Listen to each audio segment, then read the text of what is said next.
E aconteceu de novo. Pela 9ª vez, os óculos da estátua do poeta Carlos Drummond de Andrade foram furtados.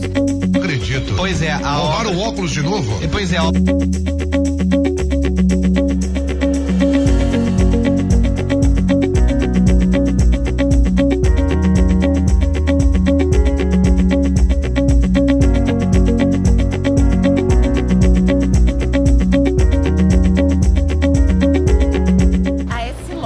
Que é a patrocinadora da estátua, já está providenciando novos óculos para o Drummond.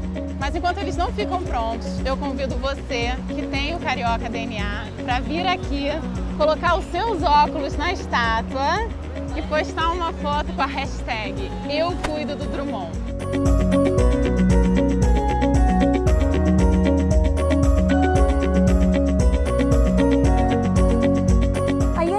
Que adotou a estátua do Drummond teve uma ideia bacana, está distribuindo livros do poeta de graça para quem passar por lá. Olha só, são imagens ao vivo lá da praia de Copacabana, uma banca com livros do Carlos Drummond de Andrade foi colocada ali ao ladinho da estátua e quem quiser pode pegar e levar para casa. Olha só como tá cheio, tem gente fazendo fila. Se quiser levar um pedacinho, uma história, uma lembrança do Drummond, leve as palavras e não leve os óculos dele.